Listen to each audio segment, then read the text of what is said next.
주님 다시 오실 때까지. 주님 다시 오실 때까지 나는 이 길을 가리라. 좁은 문 좁은 길 나의 십자가 지고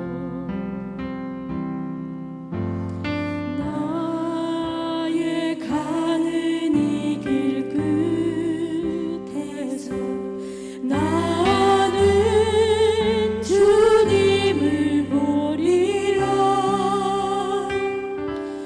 영광의 내 주님 나를 맞아주시리.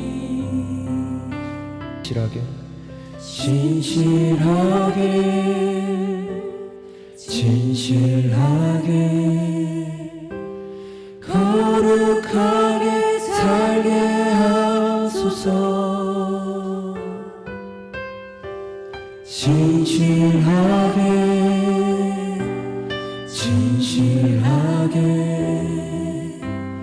거룩하게 살게 다시 한번 고백합시다.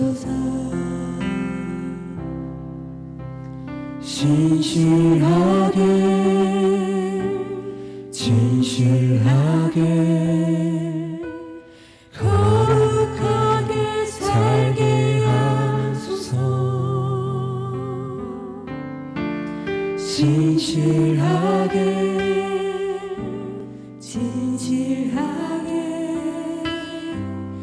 거룩하게 살게 우리 목소리로만 고백해 볼까요?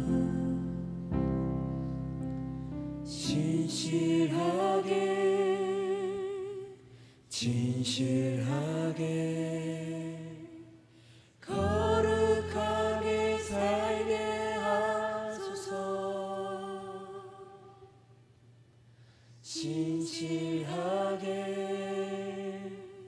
진실하게 거룩하게 살게 진짜 마지막으로 진실하게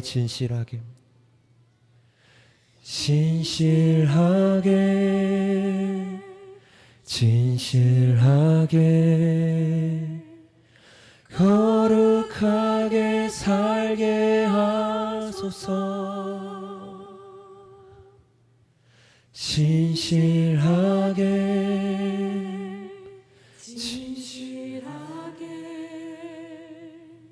거룩하게 살게 하소서.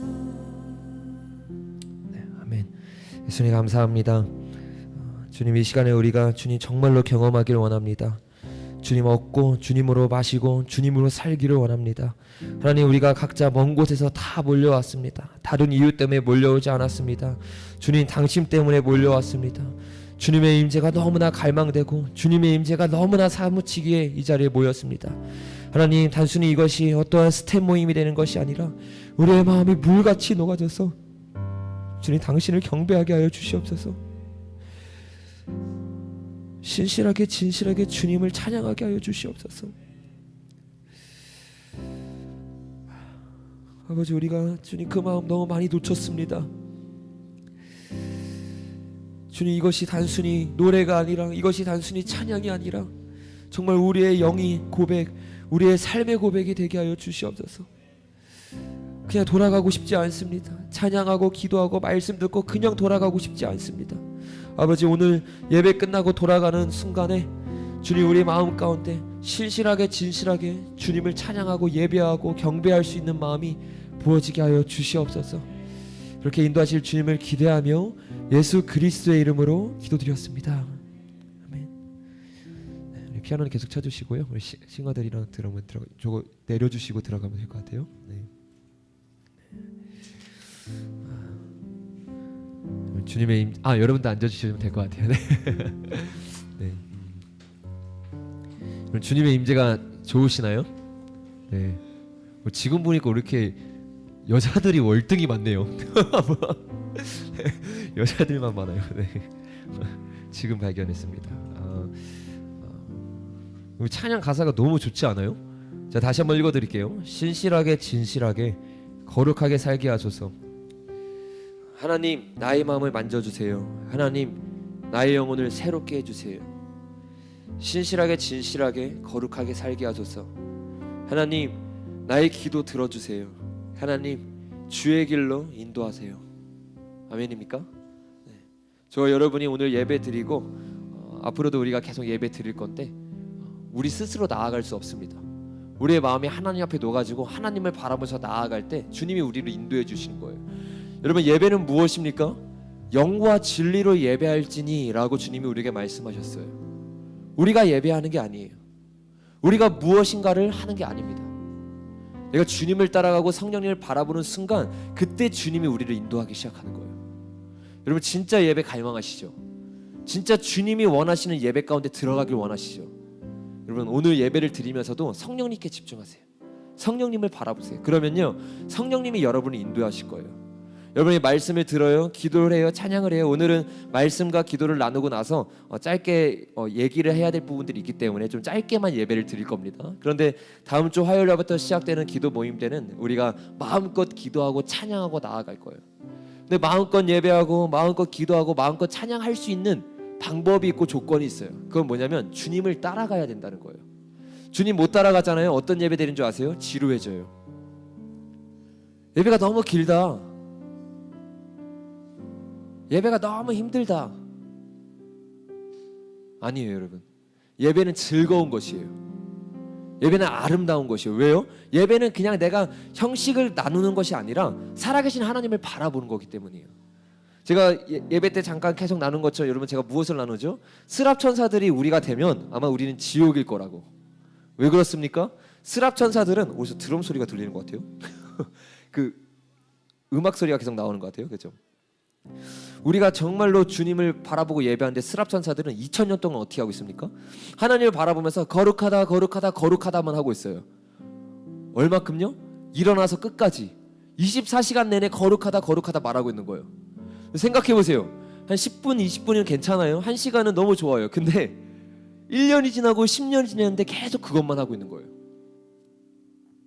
근데 여러분, 어떤 사람에게는 이게 지옥인데 어떤 사람에게는 이게 천국이에요. 스랍천사들에게는 이게 천국이었어요. 그러니까 천국에 있잖아요. 근데 왜 스랍천사들에게 이게 천국일까요? 그냥 거룩하다 거룩하다 말만 하고 있는 게 아니라 거룩하신 하나님을 보면서 고백하고 있기 때문이에요. 그리고 이 하나님은 거룩하심이 끝이 없어요. 내가 1분 전에 2분 전에 3분 전에 분명히 거룩하다고 외쳤는데 또 보니까 또 거룩하신 거야. 그러니까 형용사적으로 거룩하다고 말하는 게 아니라 진짜로 주님의 거룩하심 가운데 빠져드는 거예요. 여러분, 이게 예배입니다. 여러분, 우리가 이런 예배 주님 앞에 회복하며 나아갑시다. 아멘이시죠? 네. 오늘은요, 제가 말씀을 전하지 않고요. 여기 지금 무슨 교회죠? 구루터기 교회예요. 근데 저도 구루터기 교회 주일마다 나와서 예배를 같이 드리고 저도 예배 드릴 공간이 필요하기 때문에 날마다 사역만 할 수 없잖아요. 그러면 메마르기 때문에 저도 예배를 드리고 앉아서 말씀을 듣고 회개하고 돌이킬 수 있는 그런 시간을 반드시 갖기 위해서 이렇게 하고 있는데, 저는 그런 시간을 이 구루터기 교회에서 이렇게 갖고 있습니다. 우리 구루터기 담임 목사님이신 박현호 목사님께서 2주 전인가 3주 전인가 어떠한 설교를 하셨어요. 근데 그 설교가 기도회를 준비하는 우리 스태프들이 반드시 들어야 하는 메시지라는 마음이 제 안에 있었고, 기도회를 준비하고 있는 저도 그 마음 가운데 깨어지고 회개하고 돌이키면서 기도회를 이런 방향으로 나아가야 된다. 하나님의 마음을 품는 자, 하나님의 마음을 구하는 자로 나아가야 된다. 이런 마음이 제 안에 확 들어왔어요. 그래서 여러분, 우리가 하나가 되는, 오늘 새벽 예배 들으신 분 계신가요? 네, 없어요. 다행이에요. 제가 오늘 새벽 예배 때 제가 말한 것 중에 하나가 뭐냐면, 우리가 주님 안에서 진정한 연합을 해야 되는데 그 연합은 어디서 오냐면 진리 가운데서 옵니다. 어떠한 카리스마 있는 사람이 인도하는 예배는 한계가 있어요. 그 공동체는 반드시 무너집니다. 왜냐하면 사람으로 시작했기 때문이에요. 근데 공동체가 진짜로 하나 되고 한 마음 한 뜻으로 나아갈 수 있는 방법은 진리 안에서 하나가 되는 겁니다. 그래서 오늘 우리가 이 스텝 모임을 시작하고 다음 주 기도 모임을 시작할 때 우리가 어떤 마음으로, 스텝의 마음으로 준비를 해야 하는지, 우리가 어떤 마음으로 이 기도회를 준비해야 되는지 오늘 이 진리 안에서 우리가 하나 되기를 원합니다. 짧게 간구 말씀을 드리고 우리가 박현우 목사님을 모실 건데 다음 주부터 우리가 기도 모임을 시작할 겁니다. 기도 모임을 시작하는데 다음 주에 누가 말씀 전하실까요? 네, 맞춰보세요. 감이 없으신가요? 다음 주에는 우리 혹시 아시는지 모르겠지만 염한섭 원장님이라는 분이 계세요. 동성애 반대하는 가장 최전선에 써가지고 싸우고 계신 분이신데 얼마 전에 제가 그쪽 이렇게 스튜디오에 가서 영상 찍을 일이 있어요. 찍고 그리고 원장님과 계속 얘기를 나누는데 정말로 성령의 사람이시더라고요. 하나님의 사랑이시더라고요. 그래서 제가 원장님이 너무 바쁜 거 알고 힘든 거 알지만 원래는 마지막 주에는 다른 분을 모시려고 했는데 이렇게 원장님께 다시 한번 부탁을 드렸어요. 근데 원장님이 제가 오늘 물어봤거든요. 근데 흔쾌히 허락을 해주셔가지고 다음 주에는 우리가 원장님을 모시고 같이 기도회를 하고 그리고 철야 예배를 드리면서 나아갈 겁니다. 제가 기도회를 시작하면서 이 첫 모임을 굉장히 중요하게 여겼어요. 이 첫 모임에서 어떤 마음을 가지고 있었냐면 우리를 위해 기도하는 시간을 갖고 싶지 않다. 북한을 위해 기도하거나 아니면 동성애 여러 가지 문제, 우리랑 상관이 없을 것 같은 문제를 놓고 기도하고 싶었어요. 왜냐하면 그것이 우리의 정체성이기 때문에, 이 기도의 정체성이었기 때문이에요. 여러분, 우리가 그런 마음으로 기대하는 마음으로 다음 주도 기대하고 오늘 말씀을 들으면서 큰 은혜 받으시기를 바랍니다. 네, 우리 현호 목사님 나와주시면 좋을 것 같아요. 네, 감사합니다.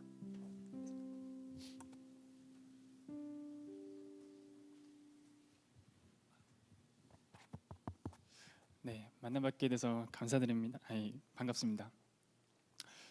네, 잠깐 소리 좀 혹시 조금만 올려주실 수 있을까요? 이번 기도회를 하면 이렇게 준비하고 또 하면서요, 다른 것이 아니라 이것이 사람의 일이 아니고 하나님의 일이라는 것이 분명하게 느껴지고 그렇기 때문에 다른 어떤 좀 두려움이 있어요. 하나님께서 일하실 때에는 정말 잘 하나님만을 따라가야 되는데 이것이 사람의 일이 될 때 하나님께 얼마나 큰 아픔을 드리겠는가, 또 많은 영혼에게 얼마나 많은 이렇게 방해가 되고 얼마나 많은 짐이 되겠는가 하면서, 물론 이렇게 전사님께서 이끌어 가시겠지만 제가 이렇게 또 많이 돕는 입장에 있어서 많이 두렵고 떨리는 마음으로 이렇게 함께 하고 있거든요. 근데 이 시각 가운데 저희도 알아야 될 것이, 제가 스텝 이렇게 모임 가운데 이게 부탁을 받고 계속 기도하면서 어떤 설교를 하지만 저희가 먼저 이 하나님의 마음을 알고 영혼들을 향한 하나님의 마음을 아는 것뿐만 아니라 먼저 나를 향하신 하나님의 마음을 알아야 되거든요. 그래야 그것이 하나님께 이렇게 영혼들에게 흘러갈 수가 있는 거거든요. 그것이 나에게 진짜가 되어지고. 그래서 이 시간에는 다른 어떤 내가 영혼들을 향한 마음을 가져야지, 하나님의 마음을 알아야지, 이것도 필요하시겠지만 다른 것이 아니라 나를 향하신 주님의 마음이 어떤가, 여기에 초점을 맞추고 함께 말씀 나누었으면 좋겠습니다. 그럼 예레미야 23장 22절 말씀, 오늘 말씀 보겠습니다. 성경책이 있으신 분들은 찾으셔서 같이 읽으시면 감사하겠습니다. 예레미야 23장 22절 말씀입니다.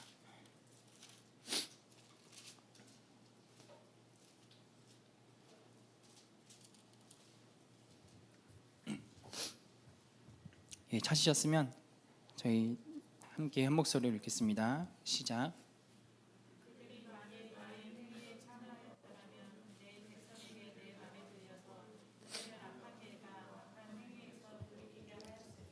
아멘.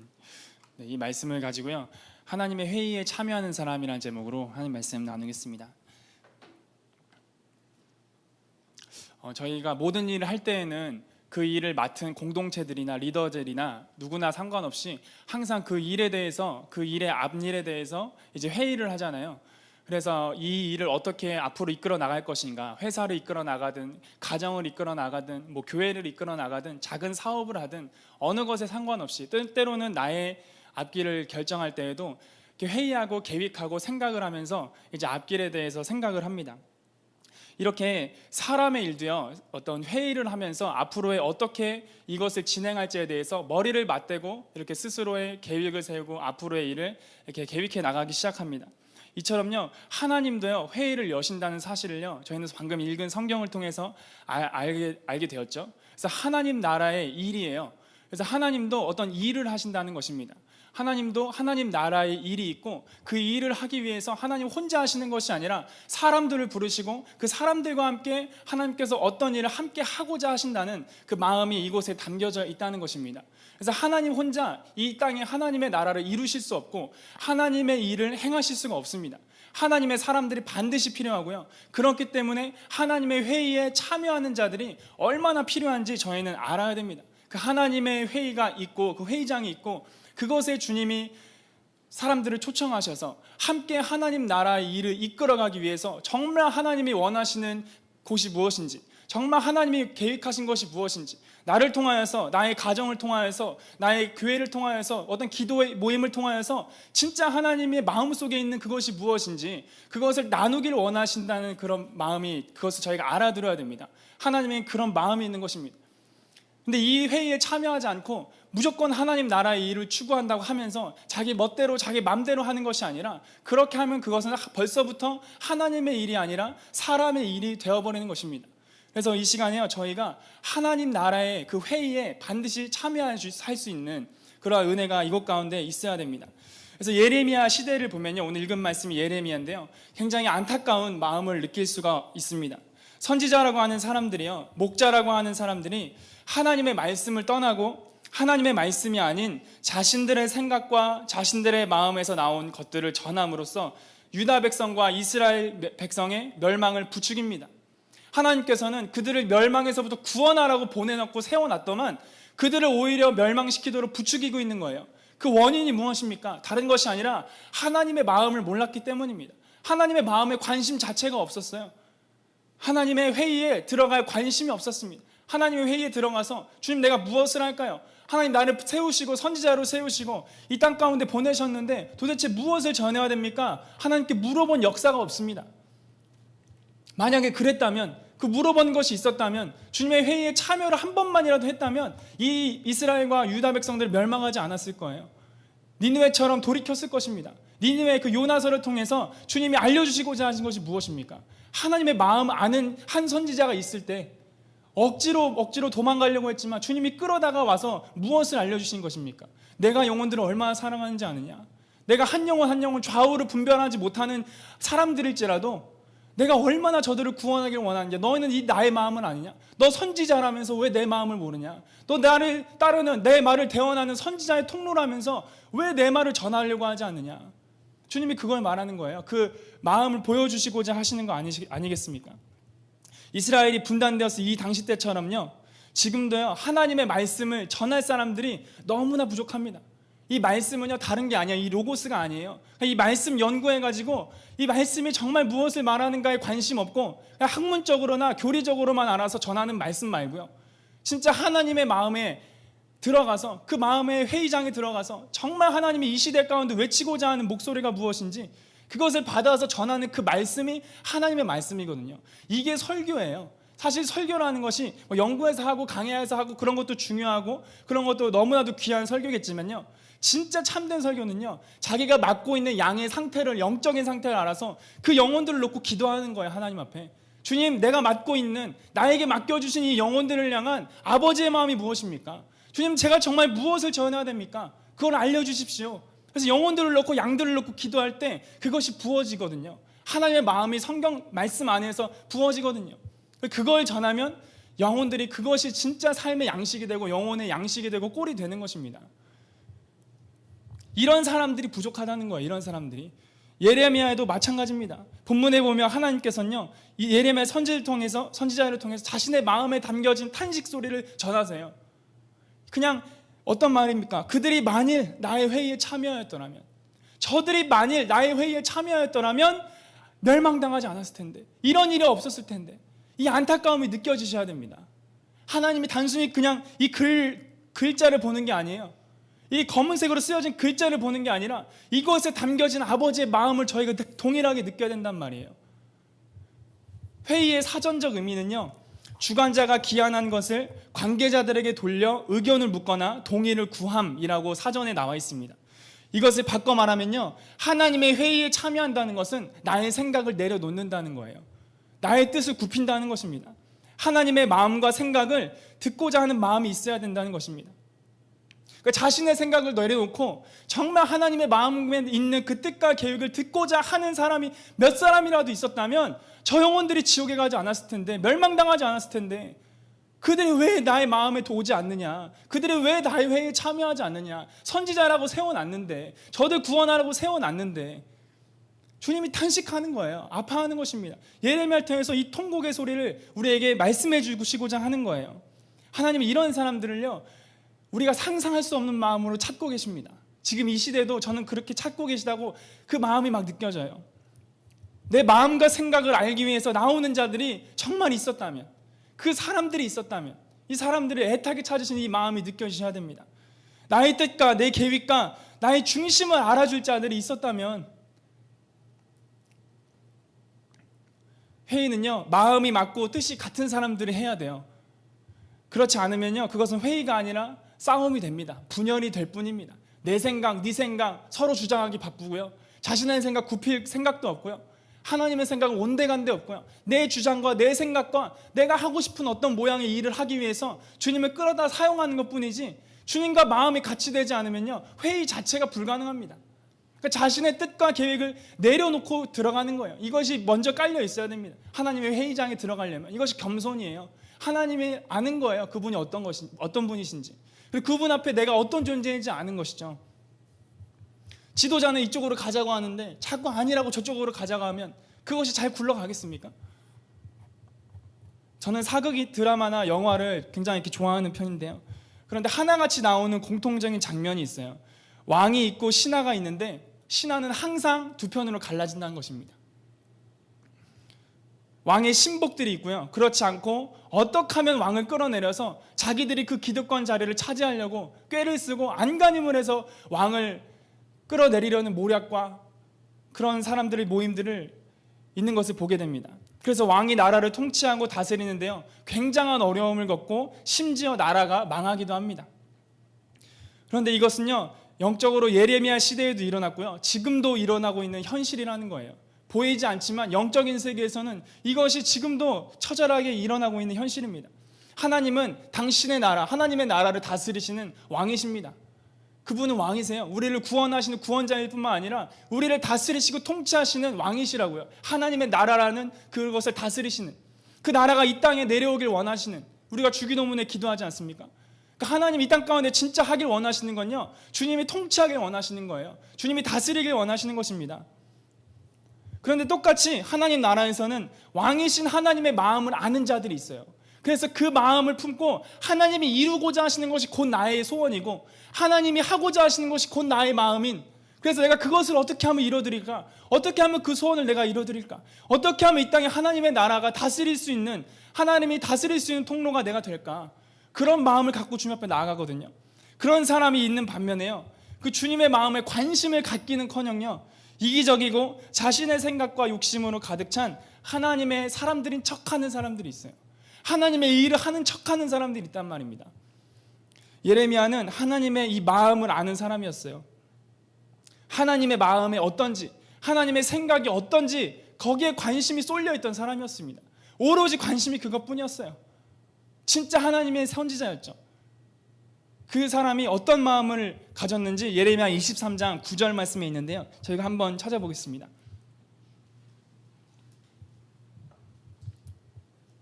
예레미야 23장 9절 말씀 제가 읽겠습니다. 선지자들에 대한 말씀이라 내 중심이 상하며 내 모든 뼈가 떨리며 내가 취한 사람 같으며 포도주에 잡힌 사람 같으니 이는 여호와와 그 거룩한 말씀을 인함이라. 그 밑에 보겠습니다. 10절에 이 땅에 행음하는 자가 가득하도다. 저주로 인하여 땅이 슬퍼하며 광야의 초장들이 마르나니 그들의 행위가 악하고 힘쓰는 것이 정직하지 못함이로다. 그 밑에 보겠습니다. 여호와께서 말씀하시되 선지자와 제사장이 다 사특한지라 내가 내 집에서도 그들의 악을 발견하였노라. 이것은요, 그냥 단순히 백성들의 죄를 말하는 게 아니고요, 하나님이 세우신 그 시대의 영적인 지도자들의 문제였다는 거예요. 그들의 열심을 내고 힘을 내는데 다 악한 거예요. 다 잘못된 어떤 힘을 쓰는 거예요. 예레미야는 이 거짓 선지자들에 대한 하나님의 말씀을 들었어요. 그리고는 중심이 상했다고 합니다. 중심이 상했어요. 모든 뼈가 떨리며 취한 사람같이 되었습니다. 그 정도로 심각하고 하나님의 마음 때문에요, 이 예레미야의 마음도 찢어졌습니다. 마음이 무너질 대로 무너지기 시작한 거예요. 도대체 이런 사람이 어디 있습니까? 지금 이 시대 하나님의 마음 때문에 이 땅을 위해서 울어줄 수 있는 자들이 어디 있습니까? 지도자들 중에서도, 백성들 중에서도 하나님께 거머리처럼 달라붙어서 조금만 주님 보혈 막 이렇게 뽑아먹기만 원하지, 콩고물만 떨어지길 원하지, 주님 마음 때문에 울어본 역사가 있냐는 거예요. 하나님을 섬긴다고 하는 사람들이 주님 마음 때문에, 내 문제 때문에 많이 울죠. 나 은혜 받기 위해서, 위로받기 위해서 많이 울지 않습니까? 근데 하나님 마음 때문에 내가 대신 울어준 적이 있냐는 거예요. 예레미야는 그런 사람이었다는 것이죠. 단순히 운 게 아닙니다. 우리가 그 마음을 다 헤아릴 수가 없을 것입니다. 그리고는 하나님의 마음이 담긴, 진짜 하나님의 마음이 담긴 메시지를 전파하기 시작해요. 그러나 이 예레미야의 간곡한 부르짖음에도요, 선지자들과 이스라엘의 지도자들과 백성들은 전혀 그 악행을 돌이키지 않고 결국 멸망을 합니다. 오늘날에도 예레미야 시대처럼요, 악행과 제약 가운데 살아가는 수많은 사람들이 있습니다. 교회에 안 다니는 사람들 말할 것도 없고요, 다니는 사람들을 할지라도요, 주님 믿는다고 말하는 사람이라 할지라도요, 사랑과 정의와 공의가 사라져가고 있는 시대에 살고 있습니다. 이대로 간다면요 반드시 멸망합니다. 이것은 성경이 증거하고 있는 바고 역사가 증거하고 있는 바입니다. 회개하고 돌이키지 않으면요 그 어떤 나라도 하나님이 무너뜨리십니다. 그 당시에 어떤 강대국이었던 나라도 하나님이 무너뜨리지 못하는 나라가 있었습니까? 하나님 그냥 무너뜨리십니다. 주님 콧바람 한 번이면 이 땅의 모든 강대국이요 아무런 소용이 없습니다. 그냥 무너져 내리기 시작할 것입니다. 하나님은요 다른 것이 아니에요. 어떤 공동체를 세우기 원하시는 것이 아닙니다. 이런 사람 한 사람을 부르고 계세요. 그래서 이곳에 모인 분들이 저는 너무나 귀하고 감사한 거예요. 정말 자신의 시간과 모든 걸 다 내려놓고 쏟아 부어서 이곳에 오셨지 않습니까? 주님 나라에 위해서, 그 마음을 알기 위해서 오셨다는 것이 저 너무나 신기하고 감사하고 놀랍습니다. 그래서 너무 기대가 돼요. 아무튼 수많은 예레미야가요 이 땅 가운데 일어나야 될 때입니다. 그냥 믿는 사람이 아니라 주님의 마음을 아는 사람요, 그 마음 때문에 마음을 칠 수 있는 사람들요, 주님 마음 때문에 마음을 찢을 수 있는 사람들요, 주님 그 사람들을 찾으십니다. 하나님의 회의에 참여하는 자들이 일어나야 돼요. 하나님 회의에 참여해서 그 마음을 알아가지고요 하나님의 생각과 뜻을 나누는 사람들이 필요합니다.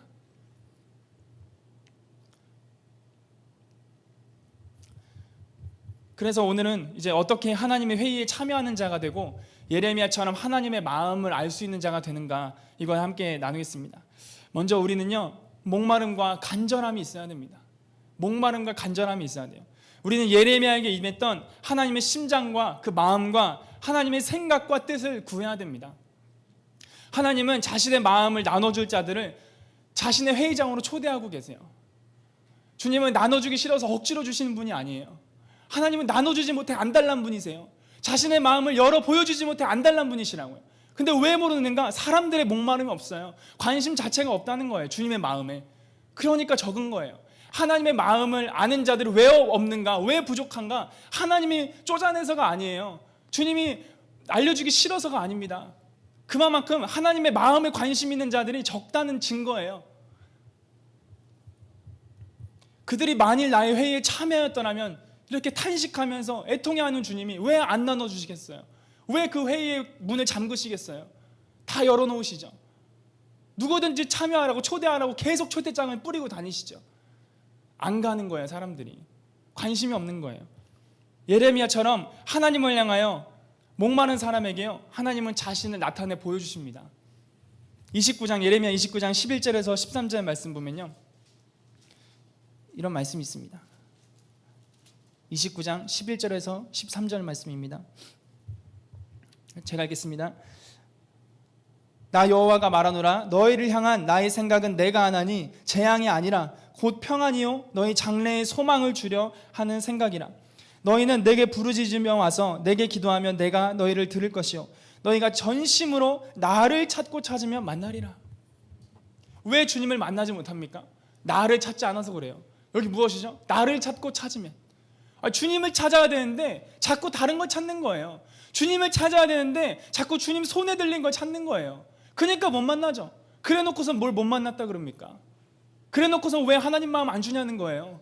자기가 잘못된 걸 찾아놓고서 주님 마음에 관심 없어놓고선 주님 마음을 찾잖아요. 그럼 주님의 마음을 알게 돼요. 주님의 마음이 뭔지. 주님의 마음이 뭐죠? 너희를 향한 나의 계획을 내가 안다. 너희를 향한 나의 생각, 내 마음을 누가 아냐? 내가 알지.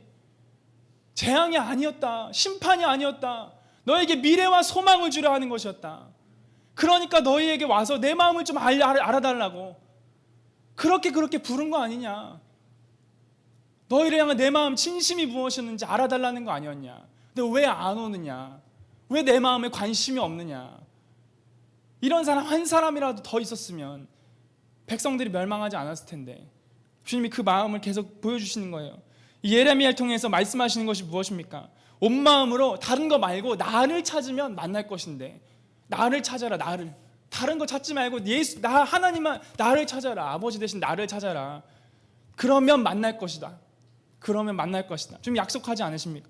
어떤 하나님을 찾는다는 거예요? 어떤 하나님을 만난다는 것입니까? 하나님의 마음을 안다는 것이죠. 그분의 마음을.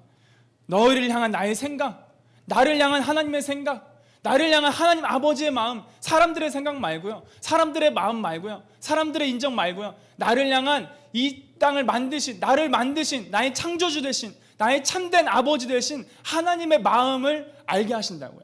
나를 향한 주님의 계획을 보이신다고요. 나를 이 땅 가운데 보내셔서 주님이 무엇을 하고자 하시는지 그 계획과 부르심을 보게 하신다고요. 그럼 그 길대로 가면 되는 거예요. 그러면 담대함이 생기고 용기가 생기는 것입니다.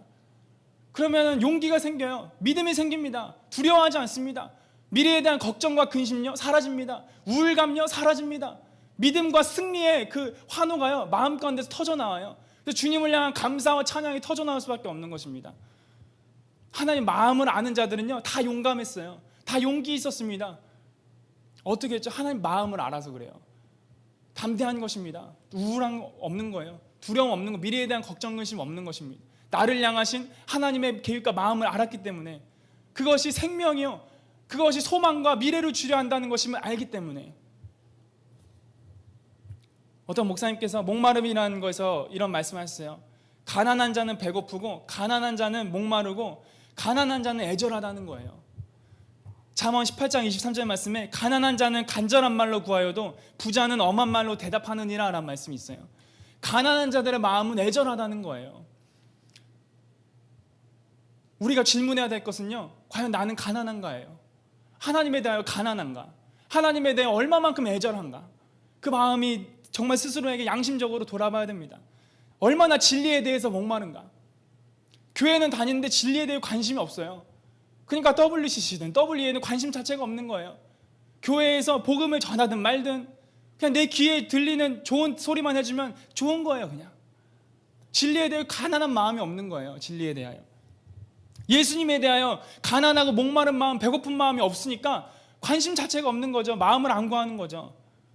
구원은요 마음이 가난한 자의 것입니다. 예수님은요 마음이 가난한 자의 거예요.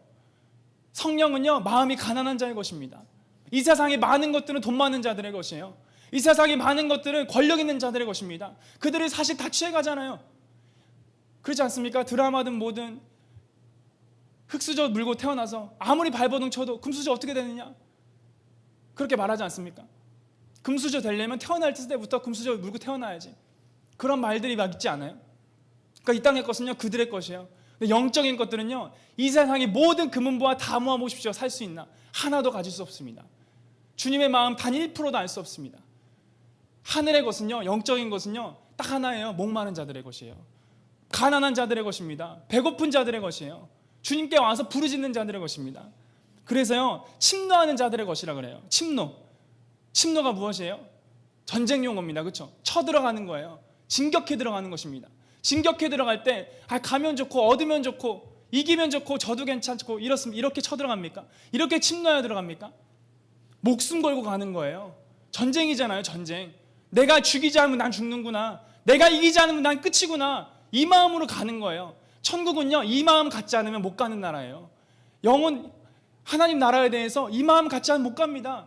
주님 나라 아니면, 당신 아니면 난 죽습니다. 당신 아니면 난 끝입니다. 당신 아니면 희망이 없습니다. 소망이 없습니다. 이 간절한 마음, 배고픈 마음, 절절한 이 절박한 마음이 없으면요, 주님 못 만나는 거예요. 너희가 나를 간절히 찾고 찾으면 하는 마음이, 그 간절히가 무엇이면 이런 마음이에요. 침노하라, 목숨 걸고 나아오라, 되면 되고 아니어도 괜찮은 이런 마음 말고 그 얄팍한 마음 주님이 모르시겠습니까? 하나님 불꽃 같은 두 눈으로 우리 심장과 폐부를 감찰하시는 주님께서 그 마음 하나 모르시겠습니까? 다 아십니다.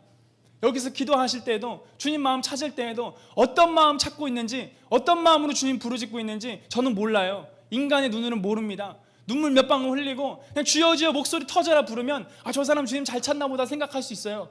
근데 하나님은 그거 보지 않아요. 주님은 우리의 마음 보십니다. 너의 마음이 얼마나 간절하냐, 네 마음이 얼마나 절박하냐, 정말 네 마음이 목숨 걸고 나 아니면 안 된다는 마음으로 나오냐, 주님은 그 마음 보실 수 있는 눈이 있으십니다. 하나님은 그걸 보시는 것입니다. 목마른 자는 와서 이 생명수를 마셔라라고 말하지 않으십니까? 다른 게 아니에요. 목마른 거예요. 목마른 거. 의로움도 가난한 자의 것이에요. 변화되는 거, 주님 말씀대로 살 수 있는 거, 물론 다 주님의 은혜고 믿음이지만요, 그 은혜와 믿음대로 갈 수 있는 건요, 목마름이에요. 시작은요. 기도해도 결심해도 왜 안 믿기냐, 의로워지고자 하는, 주님을 닮고자 하는 배고픔이 그만큼 없는 거예요. 내 안에 정직하게 있는데요, 아니에요. 없는 거예요. 없는 겁니다. 마태복음 5장 6절 말씀 보면요, 의에 줄이고 목마른 자는 복이 있나니 그들이 배부를 것이며. 왜 의에 대하여 배부르지 못하느냐? 의에 줄이고 목마르지 않으니까. 나오지 않습니까? 의에 줄이고 목마르면 복이 있대요. 그 열매가 무엇이냐? 배부를 건데, 만족을 얻을 건데. 성령 충만도 마찬가지예요. 요한복음 7장 37, 38절 말씀 보면요, 명절 끝날 곧 큰 날에 예수께서 서서 외치시 이르시되 누구든지 목마르거든 내게로 와서 마시라. 나를 믿는 자는 성경의 이름과 같이 그 배에서 생수의 강이 흘러나오리라 하시니. 목마른 자는 와서 마시라. 똑똑한 자만 와야 됩니까? 돈 많은 자만 가서 마셔야 됩니까? 아니라는 것이죠. 목마른 자는 와서 마시라는 거예요. 하나님 자신도 목마른 자의 것이라는 거예요. 잠언 8장 17절, 나를 사랑하는 자들이 나의 사랑을 입으며 나를 간절히 찾는 자가 나를 만날 것이니라. 시편 42편 1절, 하나님이여 사슴이 시냇물을 찾기에 갈급함같이 내 영혼이 주를 찾기에 갈급하나이다. 여기서 사슴이 찾는 게 무슨 뜻인지 들으셔서 아시는 분들은 아실 거예요. 사슴이 물을 찾을 때요, 어떤 마음으로 찾는지 아십니까? 이거 못 마시면 사슴은 죽는 거예요. 이거 찾지 못하면요, 이 물웅덩이 못 찾으면요, 나는 죽는 거예요. 목숨이 달린 겁니다. 그러니까 이거 못 찾으면 안 되는 거예요. 그래서 쉴 수도 없고 어떻게 할 수도 없고, 이거 아니면 난 죽으니까 사슴이 시냇물을 찾기에 갈급함같이 찾는다는 건 이런 거예요. 아까 침노하는 거랑 비슷한 거, 똑같은 거죠. 이거 아니면 나 죽는구나, 이거 아니면 난 소망이 없고 희망이 없구나, 주님 아니면 난 끝이구나, 이 마음을 가져야 되는 것입니다. 하나님은요, 다윗을 만나주셨어요. 이렇게 부르짖은 자들을 만나주십니다. 바디메오 어떻게 주님 만났습니까? 남들은 다 조용히 하라고 조롱하고 손가락질하고 그러지 않습니까? 근데 주님 아니면 안 되겠다는 거예요. 저분 아니면 나 이제 끝이라는 거예요. 저분 아니면 나 안 된다는 거예요. 이제 눈 못 뜬다는 거예요. 그러니까 더 크게 소리 지르는 거 아닙니까? 혈루병 여인은 어떻게 주님 만났습니까? 이 땅에서 나의 연약함 다 해보고자, 어떻게 해서든지 이 연약함의 해결고를 찾아보고자 이거 저거 찾아다니면서 시간 낭비하고 돈 낭비 다 찾아다니지 않았습니까? 근데 주님 아니면 안 된다는 걸 안 거죠. 그러니까 비집고 들어가는 거예요. 들어가서 주님 옷자락이라도 만지면 내가 살겠구나, 저분 아니면 나 죽는구나, 저분 아니면 나 끝이구나, 이 마음으로 주님께 갔단 말이죠. 이 마음으로 하나님 찾은 사람들은요, 성경 보시고 이따 뭐 믿음의 역사 선진들 다 공부해 보시고 찾아보세요. 주님을 못 만나서 사람이 있나? 주님이 안 만나 주신 사람이 있나? 단 한 사람도 없어요. 주님 다 만나 주신단 말이에요. 이렇게 부르짖고 주님의 얼굴을 구하고 갈망하는 자들을요, 주님은 모른 척하지 않으셨다고요. 주님은 모른 척하지 않으셨습니다. 부모님이 버려도요, 하나님을 만나 주셨다고 다윗은 고백하잖아요. 세상의 모든 좋은 것, 아까 말했던 것처럼 돈 많은 사람들의 것이지만요, 영적인 것은 목마르고 주님을 찾고 갈망하는 자들의 것이라는 것을 저희가 알아야 됩니다. 하나님은요, 찾으세요. 이 가난한 마음 가진 사람들, 그래서 주님의 마음을 구하는 사람들을 찾으십니다. 우리는요, 이 이기적인 신앙에서 정말 벗어나야 돼요. 얼마나 인간이 이기적인지요, 나를 위해서 자기 자신을 버려주신 주님에 대해서도 이기심으로 나아가요. 제 안에서 이것을 발견할 때마다 얼마나 주님 앞에 죄송하고 나 자신의 모습을 보고 얼마나 경악하는지 몰라요. 아니, 나를 위해서 다 바쳐주셨는데, 아낀 게 없는데, 다 주셨는데, 모든 걸 다 쏟으셨는데 어떻게 그분 앞에서조차 이기심으로 나아갈 수 있는가. 경악합니다. 나의 자신의 이기심에 대해서. 신앙도 얼마나 이기적입니까? 하나님에 대해서. 이것에 반드시 벗어나야 돼요. 진짜 하나님을 사랑하는 사람들은요, 주님의 마음을 아는 사람들이에요. 주님의 마음을 아는 사람들, 그 마음이 지금 어디에 쏠려 있는지 아는 사람들입니다. 그래서 그 마음도, 자기의 마음도 주님의 마음이 쏠린 곳으로 쏠린 사람들이에요. 하나님의 마음 어디 쏠려 있을까요? 영혼들에게 쏠려 있습니다. 영혼들에게 쏠려 있어요. 우리나라 통계청에서요, 2011년 기준으로요 조사를 했습니다. 총 1년 동안요, 2011년 1년 동안 25만 7천 명이 죽었대요. 우리나라에서만요. 하루 평균 704명이 죽은 거고요, 시간당 29.3명이 죽은 거예요. 1분당 0.5명이 죽은 거라고 합니다. 근데 이것은 우리나라만의 통계예요. 전 세계로 따지면요, 1초에 3명, 2명에서 3명이 죽는다 그래요. 지금 이 순간에도요, 2명, 3명, 5명, 10명 주님 앞에 갔어요. 주님의 심판대 앞에 씁니다. 지옥으로 우수수, 눈송이, 아까 눈 많이 왔잖아요. 다 영혼들입니다. 영혼들. 지옥에 그 눈송이처럼 떨어지는 그 영혼들을 바라보는 주님의 마음이 어떻겠어요? 이것은요, 너무나 애가 타는 거예요. 우리는 말해야 됩니다. 예레미야 같이 눈물로 중부하고요, 또 말해야 돼요. 주님의 마음을 전해야 돼요. 먼저 내가 그 마음을 알아서. 그렇게 살면 안 된다고. 주님의 마음 알아야 된다고. 그거 신앙 아니라고, 그거 믿음 아니라고, 가짜라고, 그거 이기적인 거라고, 잘못된 거라고 주님 이렇게 말해줘야 돼요. 전해줘야 돼요. 지도자들이요, 먼저. 이따가 뒤에서 나누겠습니다. 유다와 이스라엘 백성들이요, 왜 멸망했죠? 지도자들이나 지금으로 말하면 목사님이나 전도사님이나 여러 지도자분들이요, 하나님의 마음을 모르고 그냥 전하니까, 주님의 마음 전달해 줄 사람이 없으니까 그냥 그것만 마냥 쫓아가는 거예요. 그러니까 멸망한 거예요. 그러니까 지도자들이 얼마나 중요한지 아십니까? 너무너무 중요한 거예요.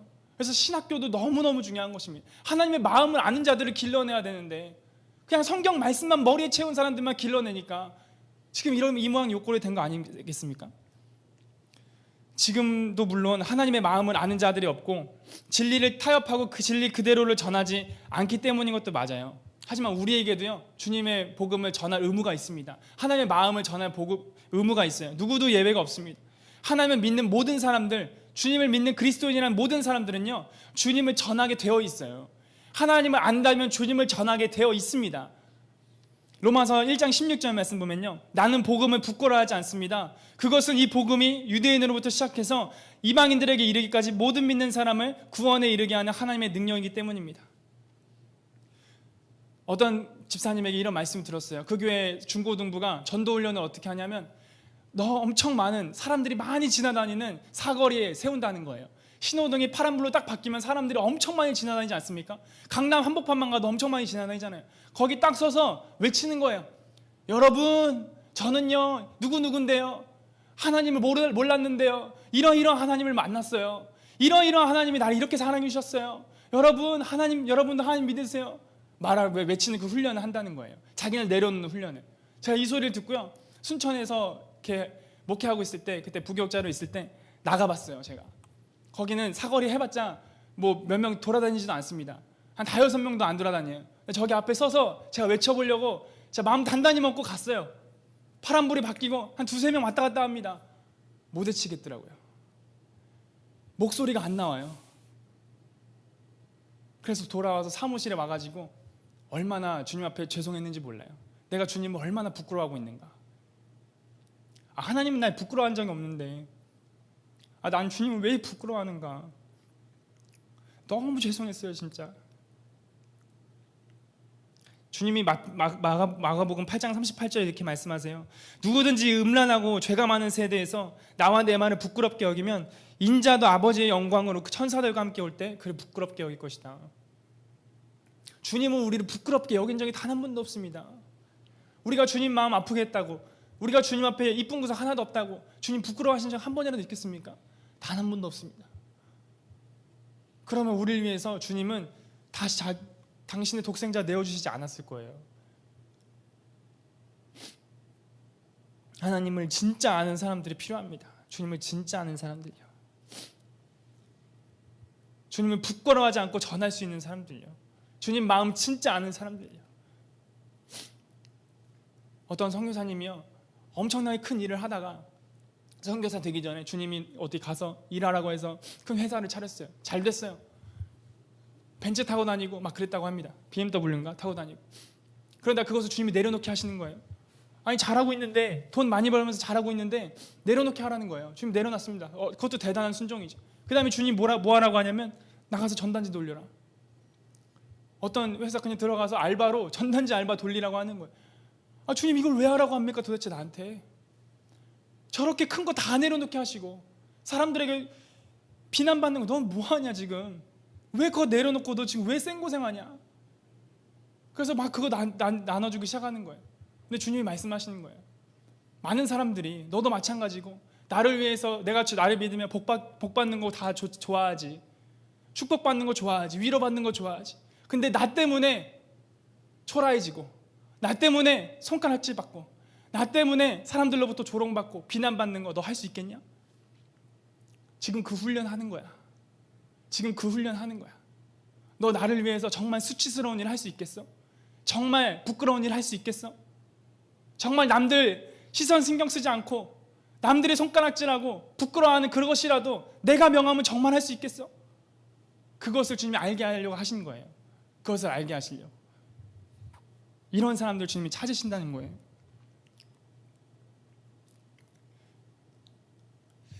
우리는요 하나님을 알기 위해 얼마나 목마릅니까? 정말 스스로 정직하게 돌아옵시다. 하나님을 향한 얼마나 목마름이 있는지, 얼마나 타들어가는 마음이 있는지. 그래야만 주님의 관심이 나의 관심이 됩니다. 그래야만 주님의 마음이 나에게 오고요.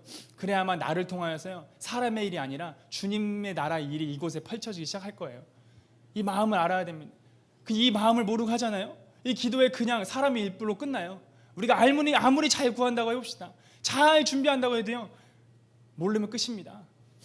이거 알아야 돼요. 이거. 그래야 우리가 어디로 나아가야 할지. 우리 기도의 스태프분들 아닙니까? 가족들 아닙니까?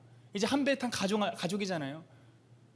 어떻게 우리 이 주님 안에서 이런 공동체 가족이 어디로 이끌어 나가실지 그때 주님의 마음을 정말 아는 거예요. 주님의 계획하심을 알고 진짜 하나님 나라 일이 되는 것입니다. 첫 번째는 목마름이 있어야 된다고 했고요. 두 번째로는 이제 마음이 청결한 자가 되어야 됩니다. 마태복음 5장 8절 말씀에 보면 마음이 청결한 자는 복이 있나니 그들이 하나님을 볼 거래요. 왜 하나님을 못 보느냐? 마음이 청결하지 않으니까. 마음이 청결한 자는요 엄청난 복이 있어요. 하나님 보는 거예요. 하나님 아는 거예요. 하나님 마음을 더 깊이 아는 것입니다. 이것은 세상 그 어떤 복과도 비교할 수가 없는 것입니다. 하나님을 알게 되고 그 마음을 깊이 아는 것만큼 값지고 귀한 복이 없어요. 이런 복이 마음이 청결한 자에게 임하는 것입니다. 하나님은 이런 마음이 청결한 자에게 하나님을 보이시고 주님의 마음을 나눠주실 거예요. 사도행전 13장 22절 말씀 보면 이런 말씀이 있습니다. 그 후 하나님께서는 사울을 물리치시고 다윗을 그들의 왕으로 삼으셨습니다. 하나님께서는 다윗에 대해 내가 이새의 아들 다윗을 보니 그는 내 마음에 드는 사람이다. 내가 내 뜻을 다 이룰 것이다 라고 말씀하셨습니다. 다윗은 하나님이 찾으시는 사람이었죠. 다윗을 보자마자 와, 얘 내 마음에 진짜 마음에 든다. 와, 쟤는 진짜 내 마음에 든다. 우리도 그런 사람 있잖아요. 마음에 드는 사람 있잖아요. 함께 하고 싶고 도와주고 싶고 같이 하고 싶고 마음이 막 끌리는 사람 있지 않습니까? 하나님이 다윗을 딱 보니까 그런 사람인 거예요. 주님의 마음이 막 쏠리는 거예요. 그 사람한테 마음이 막 전부 주고 싶은 거예요. 이 사람을 통해서 하나님 나라의 일을 다 이루고 싶은 거예요. 그럴 준비가 되어 있던 거예요. 도대체 다윗은 어떤 사람이었길래 하나님 보자마자 그러는가? 주님이 이곳을 바라보고 계신데 지금 이 순간에, 그렇죠? 하늘에서 이 땅을 굽어 살피시면서 이곳 한 사람 한 사람 영혼들 다 살펴보고 계실 텐데 과연 다윗처럼 와, 쟤를 보니까 저 딸을 보니까 저 아들을 보니까 내 마음이 너무 아파네, 내 마음이 너무 즐겁네, 이런 사람 몇 명 되겠냐고요. 내가 그런 사람 되길 원해야죠. 다윗은 어떤 사람이었을까 도대체? 시편 24편 4절 말씀 보면요, 다윗은 이런 사람이었어요. 곧 손이 깨끗하며 마음이 청결하며 뜻을 허탄한 데 두지 아니하며 거짓 맹세하지 아니하는 자로다. 다윗은 이런 사람이었습니다. 이처럼 다윗은요, 마음이 청결한 사람이었고요, 그것을 끊임없이 추구하며 살아가는 사람이었어요. 마음이 청결하다는 것이 무엇입니까? 어린아이 나이와 같이 순수하다는 거예요. 계산하지 않는 것입니다. 하나님께 대하여 계산하지 않는 거예요. 주님, 내가 이거 하니까 좀 주시겠지, 뭐 이런 마음 가지고 오신 분들 없으시겠지만, 내가 스텝 주님 섬기니까 하나님 나에게 좀 뭔가 더 주시겠지, 더 함께해 주시겠지, 내 삶의 문제 좀 해결해 주시겠지. 이런 마음 없어야 됩니다. 혹여라도 중심이 깨끗해야 돼요. 중심이 정말 깨끗해야 됩니다. 내가 하나님을 구하면 이런저런 유익이 있을 것 같으니까 하나님을 구하는 게 아니에요. 주님이 우리를 위해서 죽어주셨을 때 내가 얘네를 위해서 죽어주면 얘네들이 나를 위해서 무언가 해주겠지, 이러면서 죽어주셨습니까? 이러면서 축복해 주셨습니까? 아니에요. 그분의 마음은 오직 나란 존재 하나뿐이에요. 나란 존재 하나뿐이라는 거예요. 나를 사랑해서 하셨다는 거예요. 절대로 날 포기할 수 없었다는 거예요. 나라는 존재, 나라는 한 사람, 그냥 다른 사람 또 만들면 되잖아요. 근데 그게 아니에요. 나라는 한 존재는 그 누구랑도 비교할 수 없고 대체 불가능한 존재라는 거예요. 이런 말씀을 누가 하시더라고요. 만약에 부모님, 엄마가 아이를 뵀어요. 그리고 자식을 낳습니다. 그럼 내 마음에 안 들어, 별로 못생겼고 내 마음에 별로 들지 않아, 그럼 없애버리고 다시 임신해서 낳으면 되지 뭐, 이렇게 하는 부모 있습니까? 아니, 사람도 그렇지 않은데 하물며 하나님이겠냐고요. 하나님은 여러분 한 사람 한 사람을 얼마나 사랑하시는지 도저히 알 수가 없습니다. 최근에 계속 목사님들, 전사님들 나누면서 주님이 영혼들을 어떻게 사랑하시는지 도저히 상상이 불가능해요. 상상이. 나라는 존재를 주님이 얼마나 사랑하시는지 아십니까? 정말 사랑하십니다. 그런 순결하고 순수한 사랑을 저희가 먼저 받아야 돼요. 그걸 알아야 주님을 향하여 순수하게 사랑할 수가 있습니다. 그래서 제가 처음에 말씀드렸던 것이, 나를 향한 주님의 마음을 먼저 받아야, 그래야 그 마음을 영혼들에게 흘려보낼 수가 있어요. 스텝으로 모이셨으니까 우리가 그 마음을 먼저 받아야 이제 진짜 섬김이 나오는 거예요. 건반을 치든 드럼을 치든 기타를 하든 안내를 하든 청소를 하든 무엇을 하든지 그것이 단순히 봉사로 끝나는 게 아니에요.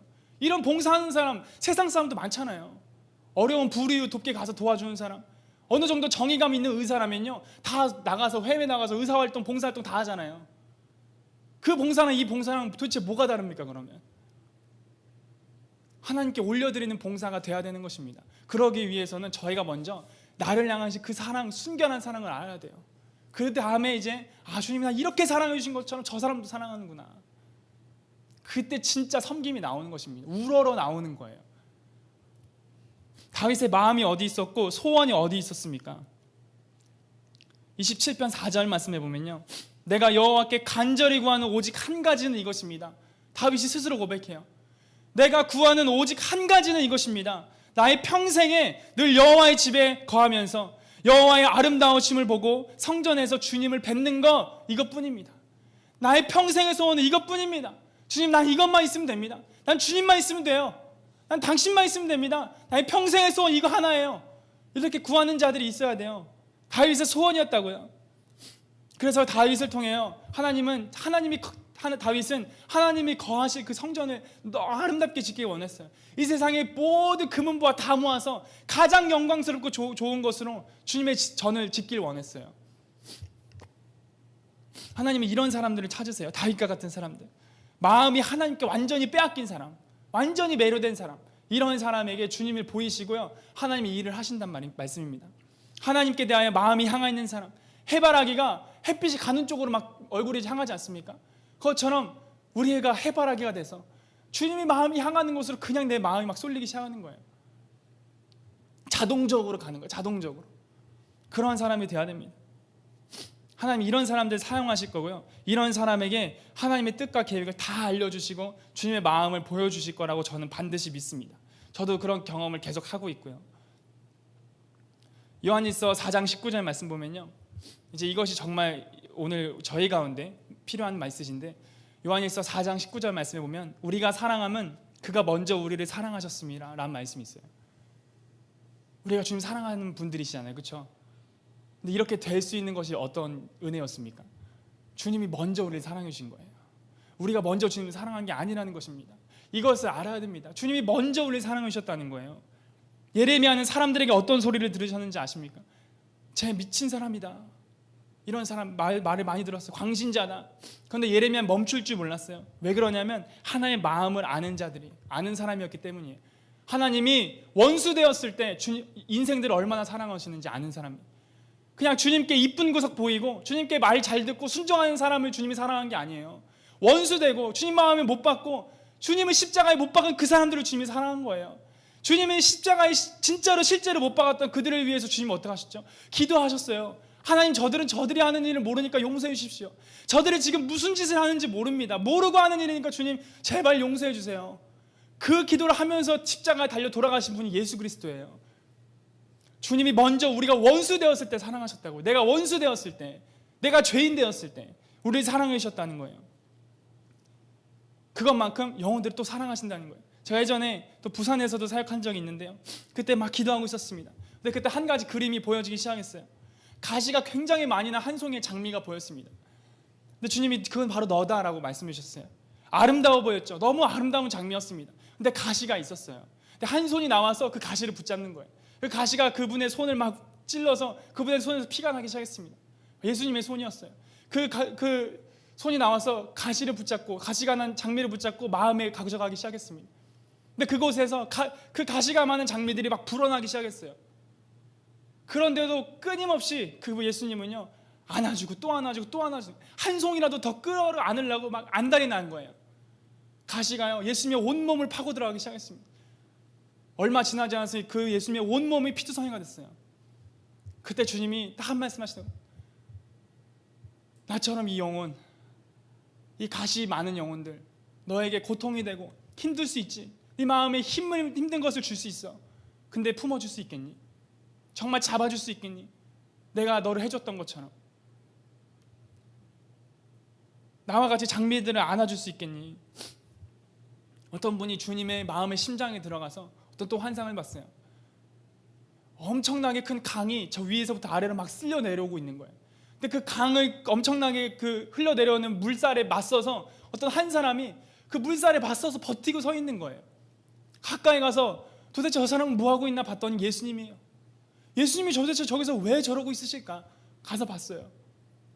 근데 물살이 내려오는데 그 물살이 물이 아니었어요. 영혼들이었습니다. 영혼들이요, 지옥으로 쓸려 내려가고 있는 거예요. 수없이.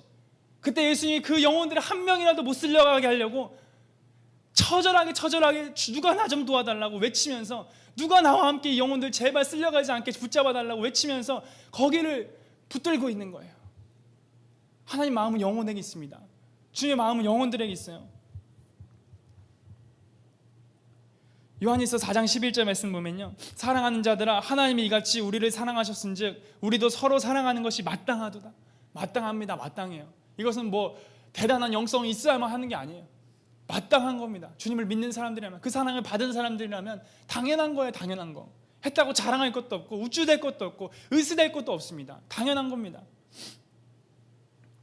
제가 20살 때인가 그때 당시 컨버스라는 신발이 유행했습니다. 그래서 그때 막 같이 신고 막 열심히 다니느라고 하다가 이제 신발이 막 찢어졌었어요. 근데 그때 당시 청년이니까 돈은 없고 알바를 했지만 돈 없고 하니까 그냥 신발이 찢어져서 나가면서 이제 교회 가려고 이제 신발을 신다가 찢어진 것을 발견하고, 그냥 기도도 한 것도 아니고 생각을 했습니다. 하나님, 신발이 찢어졌네요. 근데 돈이 없으니까 이렇게 나중에 알바 이렇게 해서 나오면 그걸로 좀 사야겠네, 이렇게 그냥 생각만 이렇게 지나가고 그냥 교회를 갔습니다.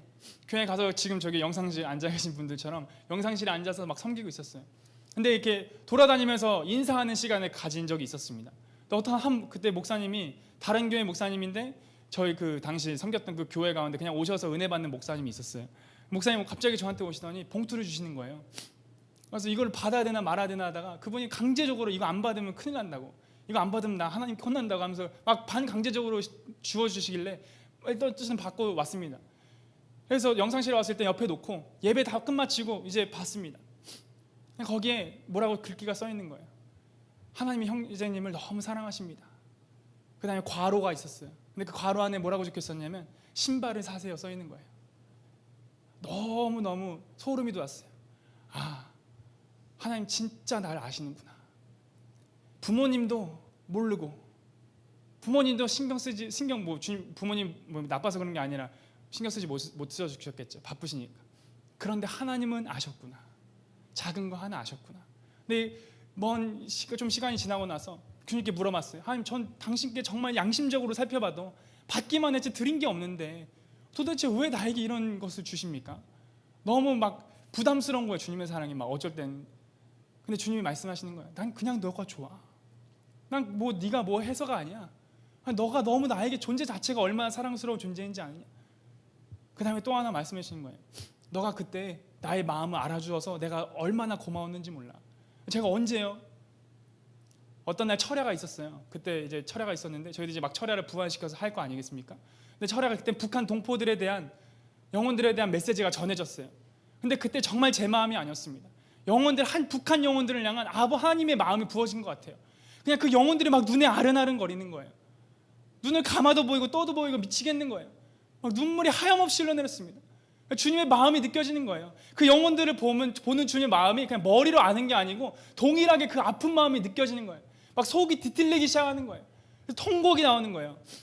그래서 하염없이 울고 주님 앞에 막 주님의 마음을 위로해 드릴 수가 어떻게 해드릴 수가 없어. 주님 좀 나라도 좀 보내서 나 부족하고 아무것도 없는데 좀 나라도 좀 보내서 저 영혼들 한 사람이라도 좀 살려주십시오. 그런 도구를 좀 사용해 주십시오. 주님 앞에 막 부르짖고 구했던 순간들이 있었습니다. 주님이 그거 보셨다는 거예요. 그 마음 알아준 거 주님이 너무 고마웠다는 거예요. 이런 사람들 찾으신다는 거예요. 이런 사람들.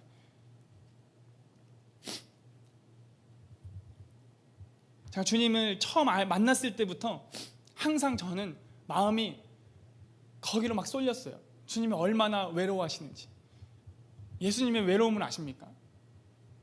누군가를 찾아다니는 자도요, 누군가에게 찾아지기 원한대요. 주님은 항상 누군가를 찾으시지만 그 찾으시는 주님도요, 때론 누군가에게 찾아지길 원한다는 거예요. 주님이 얼마나 그 사랑에 목마르신지 아십니까? 우리들의 사랑에 얼마나 애타하시는지 아십니까? 영혼들을 얼마나 찾고 있을지 아십니까? 그거에 저도 뭐 다 알지 못하고 정말 조금 아는 거겠죠. 느껴봤겠죠. 우리가 다 아시겠지만 더 깊이 알아야 됩니다. 이 마음을요. 주님의 외로움을 달래줄 그 마음을 나누어지고 함께 기도하며 주님 앞에 나아갈 수 있는 자들, 영혼들을 위하여 정말 헌신하며 나아갈 수 있는 이 사람들이 찾으십니다.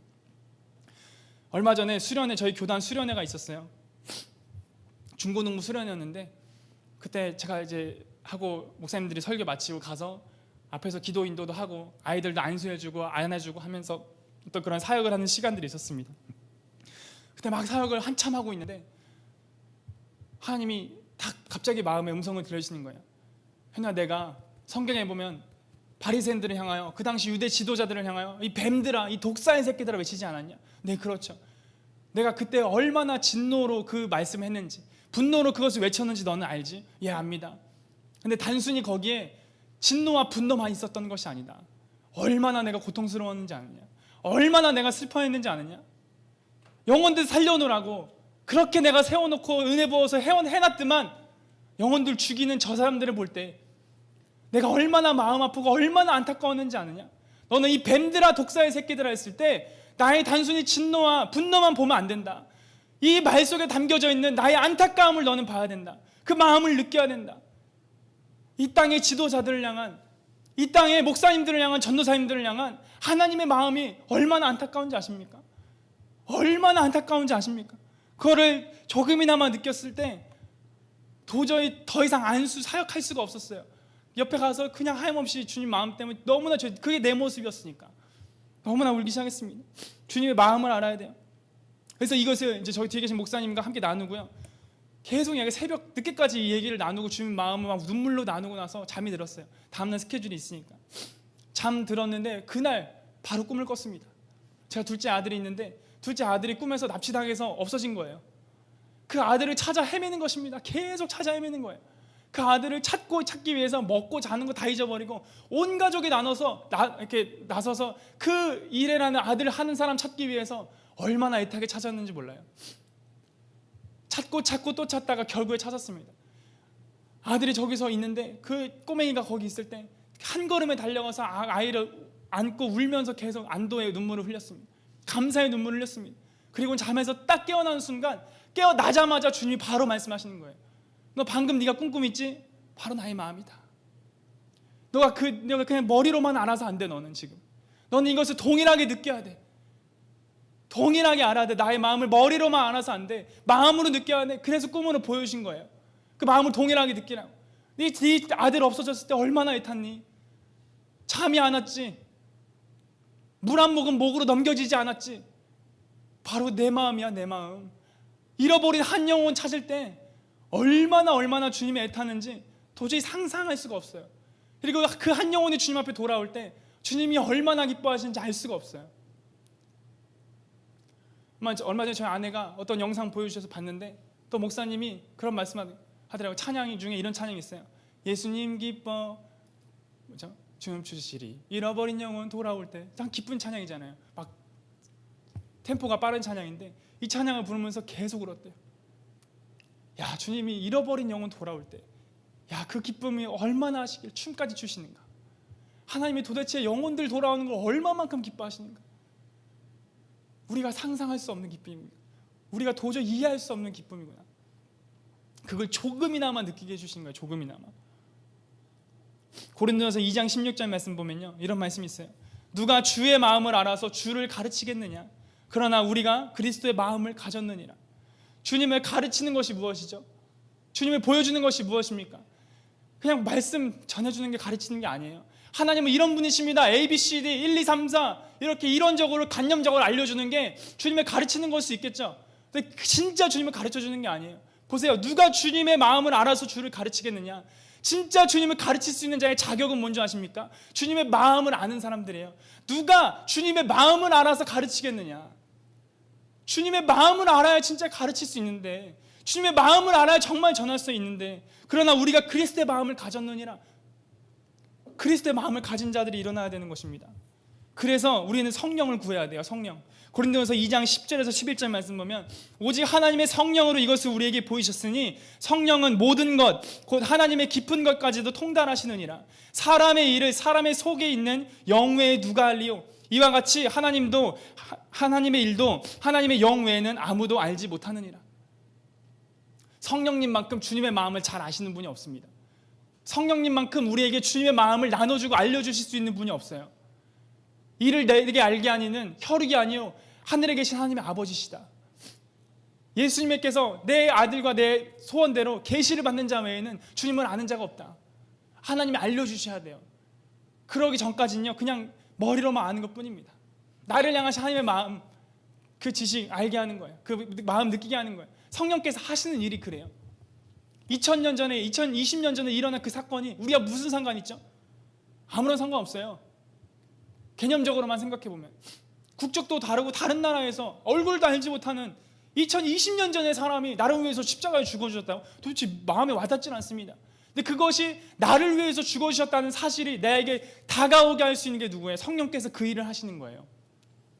그러니까 저희는 성령님을 이렇게 구해야 돼요. 이렇게. 많은 사람들이 성령 충만 왜 구합니까? 물론 안 그러신 분들도 계시겠지만 능력 받기 위해서 구하지 않습니까? 기름 부음 받기 위해서 구해요. 성령은 기본적으로 근본적으로요, 다른 거 아니에요. 능력 줘서 주님이 뭐 하게 해요? 능력 줘서 주님이 뭐 하려고 하시는 것입니까? 하나님의 마음이 있는 영혼도 구원하려고 하는 거예요. 그렇죠? 지혜 주셔서, 모략 주셔서, 성령 충만하게 해주셔서 정말 하려고 하시는 게 뭐예요? 그냥 대단하게 쓰임받으라고? 유명해지라고? 능력 받아서 사람들 많이 끌어모으라고? 아닌 거예요. 주님의 마음 알라고. 당신의 마음 알라고. 주님 마음 알라고. 성령 충만한 자들은 하나님 마음을 알 수밖에 없습니다. 진짜 성령 충만한 자들은요, 단순히 능력 행한 자가 아니에요. 단순히 병 고치고 예언하고 치유하고 이런 사람들 아닙니다. 진짜 마음이 하나님께로 향해 있는 사람들이에요. 주님의 마음을 안 자들이에요. 그렇기 때문에 치유하고 예언도 하고 축사도 하고 다 하는 거예요. 찬양도 하고 봉사도 하고 뭐든지 다 하는 것입니다. 이런 마음을 저희가 받아야 됩니다. 그래서 성령님을 구해야 돼요. 찬양 조금 해주시면 감사하겠습니다. 자, 마지막으로 이거 하나만 나누고 제가 잠깐 기도하도록 하겠습니다. 여러분, 십계명 아시죠? 십계명. 성경은 다 사람의 손을 빌려서 주님이 쓰셨잖아요, 그렇죠? 근데 십계명만큼은 주님이 자신의 손으로 직접 쓰셨습니다. 직접 돌판에 쓰셨습니다. 너무나 중요하다는 것이죠. 이것이 너무 중요하고 하나님 마음에 깊이 있다는 것이죠. 주님 마음에 담긴 그 메시지가 이 10계명에 담겨져 있다는 것이죠. 근데 그 첫 계명이 무엇인지 아시죠? 너는 나 외에 다른 신을 두지 말라. 너는 나 외에 다른 신을 두지 말라. 근데 이것이 원어적으로 살펴보면 무슨 뜻인지 아십니까? 이런 거예요. 내 얼굴 앞에 너만 있게 해라. 나 외에 다른 신을 두지 말라는요, 단순히 우상 숭배하지 말라 이 뜻이 아니에요. 내 얼굴 앞에 네 얼굴만 있게 해라. 그리고 너의 얼굴 앞에 내 얼굴만 있게 해라. 내 얼굴과 네 얼굴 사이에 아무것도 두지 마라. 아무것도 두지 마라. 우리 이런 관계가 되자. 우리 이런 사이가 되자. 네 얼굴 앞에 나만 있었으면 좋겠어. 그리고 내 얼굴 앞에도 너만 있을게. 너의 얼굴과 나의 얼굴 사이에 그 어떤 것도, 아무것도, 그것이 어떤 것이라 해도 아무것도 두지 말자. 이것이 이스라엘 백성들에게 주님이 요구한 첫 번째였습니다. 가장 중요한 거, 가장 중요한 거. 이거 잃어버리면 다 끝이에요. 내 얼굴 앞에 주님 아닌 나의 얼굴과 주님의 얼굴 그 사이에 그 어떤 무언가가 있는 그때부터 나의 마음은 이미 부패한 것입니다. 이미 주님을 떠나고 있는 것입니다. 나의 신앙은 이미 뒤로 물러가서 침륜에 빠지고 있는 것입니다. 여러분, 우리의 얼굴과 주님의 얼굴 사이에 무엇이 있습니까? 그것이 인생의 걱정입니까? 직장입니까? 재정입니까? 관계입니까? 그 어떤 것입니까? 그 어떤 것도 두지 않을 때 하나님이요 다 책임지십니다. 너희는 먼저 그의 나라와 의를 구하라. 그럼 이 모든 것 더하겠다고 주님 말씀하시지 않았습니까? 하늘에 나는 참새 한 마리도 땅에 떨어지는 것이 주님이 허락하지 않으면 떨어지지 않는다고 말씀하시지 않습니까? 여기 자신의 머리카락 개수가 몇 개인지 아시는 분 계십니까? 아무도 없잖아요. 주님은 아세요.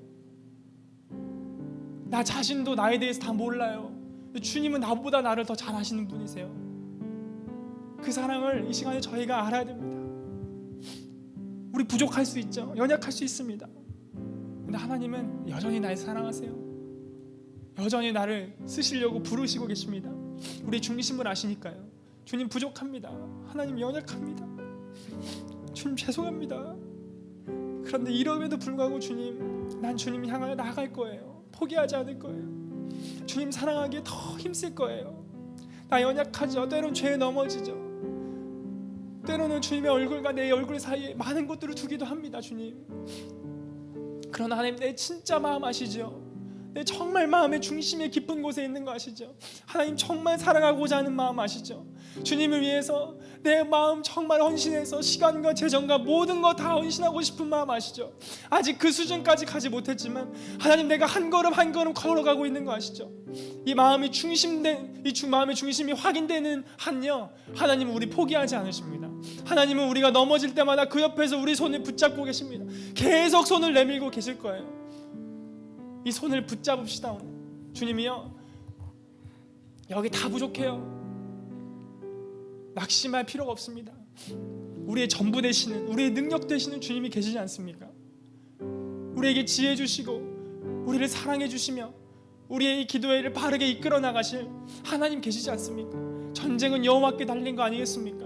우리 앞에 어떤 어려움이 있든지 하나님이 여리고성 무너뜨리지 못할 것 같아도 하나님이 무너뜨리고 하시지 않습니까? 너희는 가만히 있어. 나 여호와가 하나님이 하나님 되시면 알지어다. 앞에 홍해와 같이 어려운 것이 있으십니까? 그걸 갈라뜨리시는 분이 주님이십니다. 그거 갈라지지 않으면 무리를 걷게라도 하셔서 건너게 하시는 분이 주님이십니다. 나를 향하신 이 하나님의 사랑을 알 때 우리가 주님을 더 사랑할 수 있는 것이고요, 그때 진정한 스텝의 의미를 아는 거예요. 그때 진짜 봉사가 나오고 섬김이 나오는 것입니다. 그래서 이 시간에 저희가 찬양 한 곡 하고요, 기도하면서 나가겠습니다. 자, 이제 찬양 준비하고 있는데 하나님이 이 마음을 주셔서 이 찬양 하길 원한다는 마음을 주셨습니다.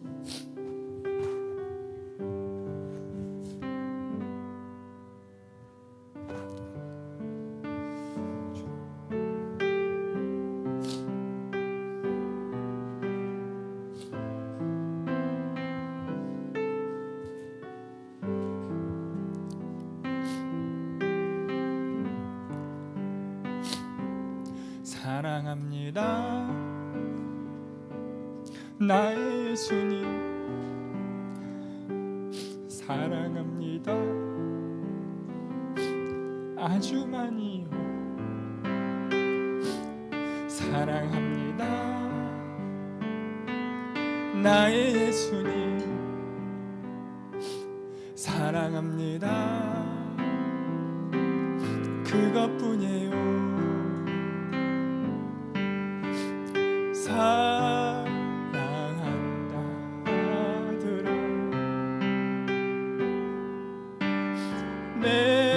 내가 너를 잘 아노라.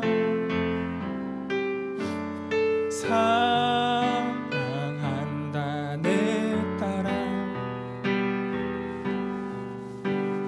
내게 축복 더하노라. 사랑합니다. 나의 예수님 사랑합니다. 아주 많이요. 사랑합니다.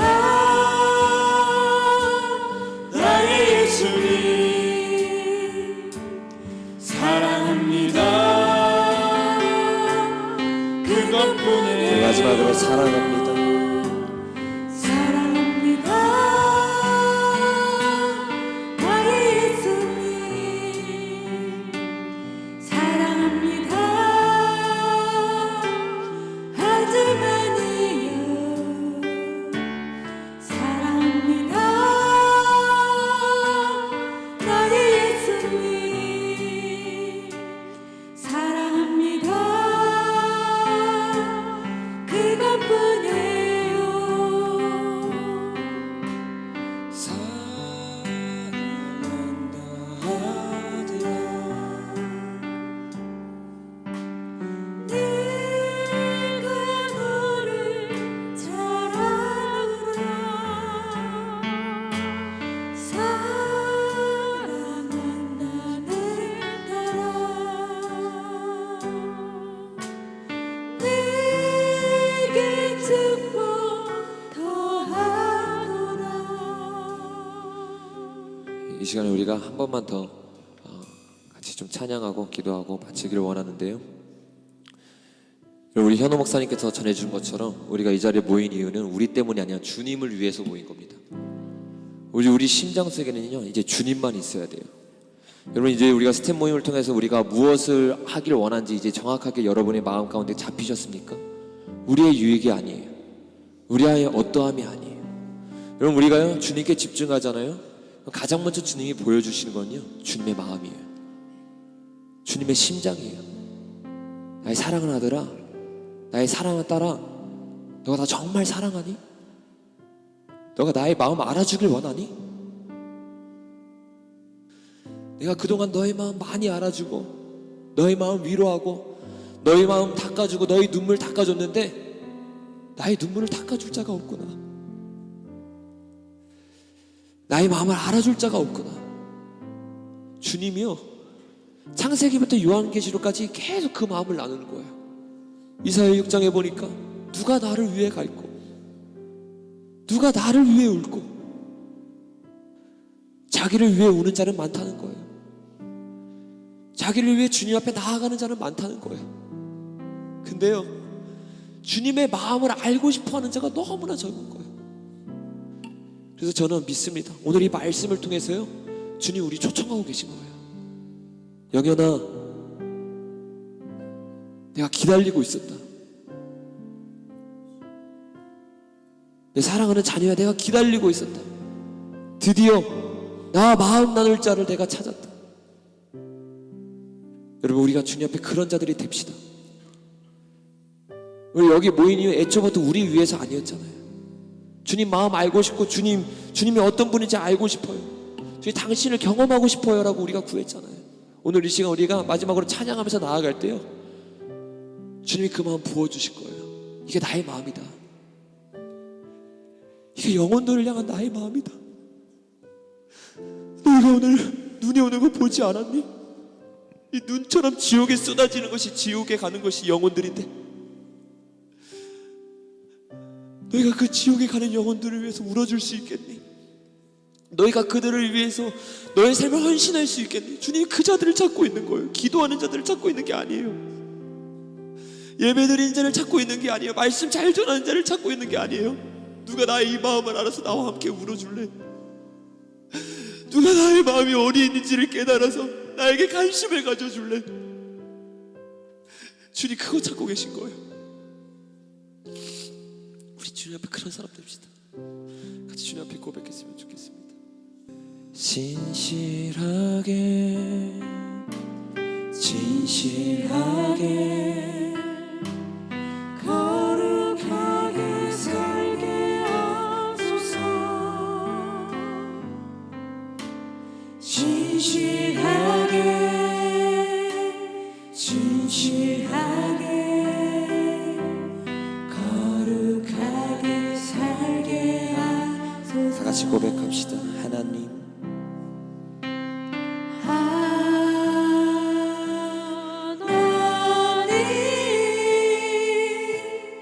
나의 마음 만져주소서.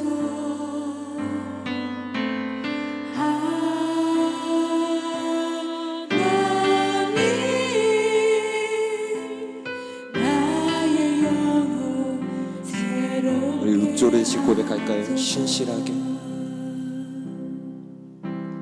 진실하게 진실하게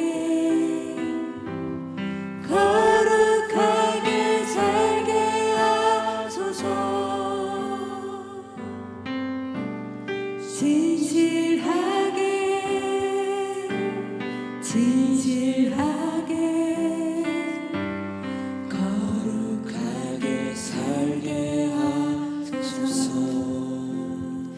저희가 시간 지났는데 정말 죄송한데 께서 어떤 마음을 주셔서 저희가 이 시간에 그냥 잔잔하게 주님을 생각할 때 저희 목사님들이 이렇게 괜찮으시면 지나다니면서 이렇게 같이 기도해드려도 괜찮으시겠죠? 네. 그래서 이 시간 다른 거 말고요, 예수님만 생각하고 묵상할 때 또한 하나님의 마음이 절실하게 먼저 저희 가운데 그 마음이 이렇게 풀어지면 좋겠다는 마음이 들어서요.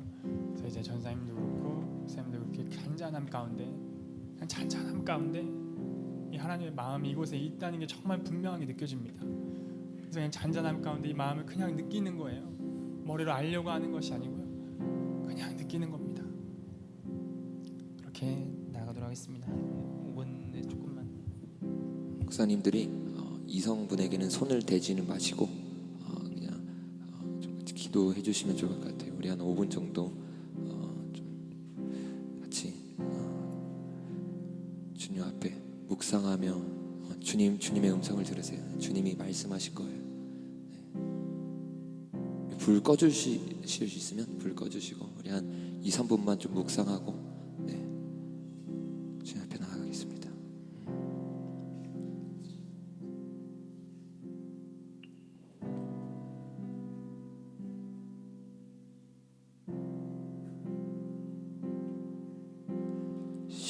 진실하게 진실하게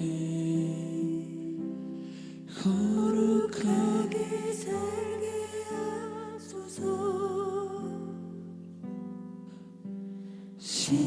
진실하게 잔잔하게 진실하게 주님 앞에서 찬양하세요. 거룩하게 살게 하소서. 진실하게 진실하게 진실하게 거룩하게 살게 하소서. 진실하게 진실하게 거룩하게 살게 하소서. 하나님 하나님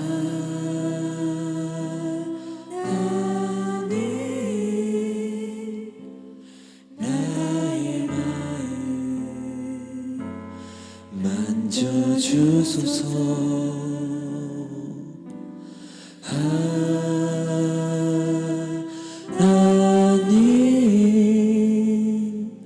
나의 영혼. 주님의 음성을 들으십시오. 주님이 우리의 마음을 만지고 있습니다. 하나님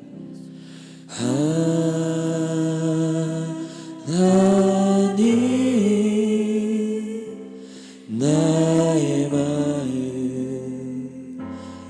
만져주소서. 하나님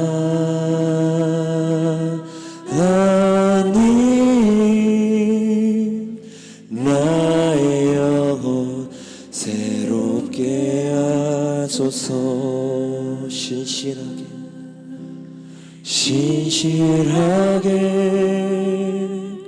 진실하게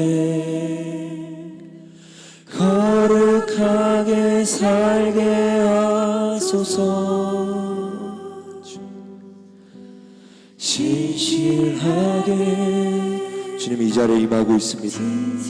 주님이 여러분 기다리고 있었어요. 주님이 늘 신실하게 여러분 기다리고 있었습니다. 그 하나님이 여러분 만져주실 것이, 그 하나님께 여러분의 목소리로 읊조리며 나아가십시오. 그 하나님께 읊조리면서 나아가십시오. 주님이 여러분의 마음을 만지고 있습니다. 주님이 여러분의 마음 녹이고 있습니다. 그 사랑의 하나님께서 여러분의 마음을 점점 녹이실 것이, 주님의 음성을 듣게 될 것입니다. 나의 사랑하는 아들아, 나의 사랑하는 딸아, 내가 너를 정말로 간절히 기다렸다. 내가 너를 정말로 원했다. 주님이 위로하고 계세요. 주님이 우리의 마음 만지고 있어요. 주님, 이제 나도 주님의 마음 알아들이는 자 될게요. 하나님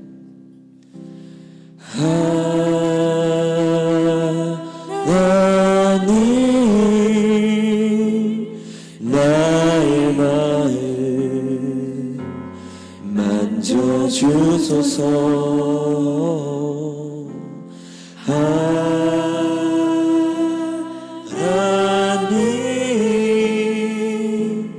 나의 영혼 새롭게 하소서.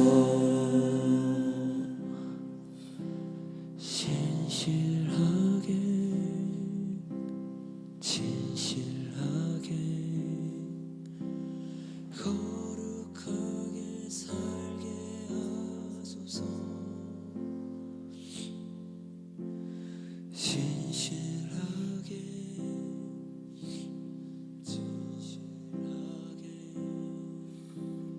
거룩하게. 우리의 목소리와 피아노랑 같이 고백하길 원합니다. 신실하게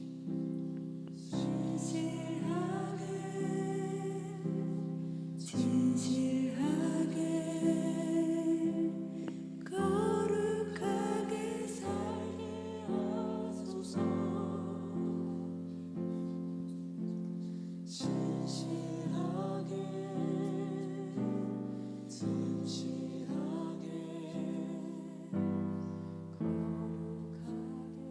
마지막으로 한 번 더 같이 고백하길 원합니다. 신실하게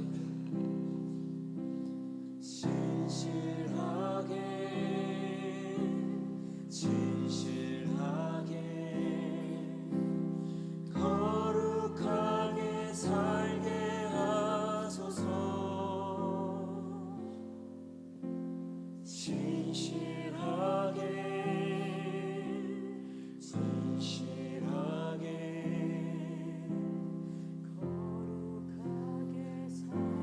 우리 마지막으로 목소리로만 고백해 볼까요? 하나님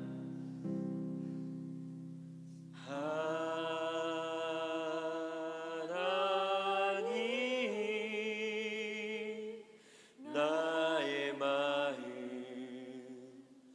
만져주소서. 하나님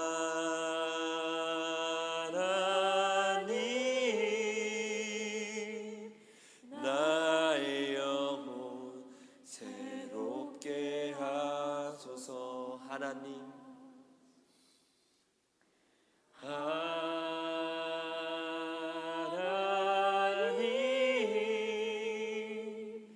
나의 마음 만져주소서.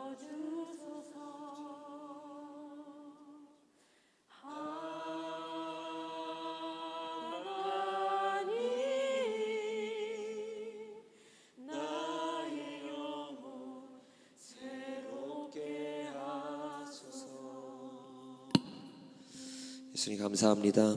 주님 이 시간에 우리와 함께 하시니 감사합니다. 주님의 임재로 채워주시니 감사합니다. 주님 우리가 그냥 섬길 수 없습니다. 주님의 마음을 알아야 주님의 사랑을 먼저 입어야 섬길 수 있습니다. 하나님 우리가 무엇인가를 섬기는 자가 되기 전에 봉사자가 되기 전에 주님 먼저 예배자가 되게 하여 주시옵소서. 마리아처럼 주님 앞에 엎드린 자가 되게 하여 주시옵소서. 이제는 더 이상 나를 위해서만 예배드리는 것이 아니라 주님의 마음에 무엇이 있는지 깨달아 알 수 있는 우리 한 사람 한 사람 될 수 있도록 인도하실 주님을 기대하며 예수 그리스도의 이름으로 기도드렸습니다. 아멘.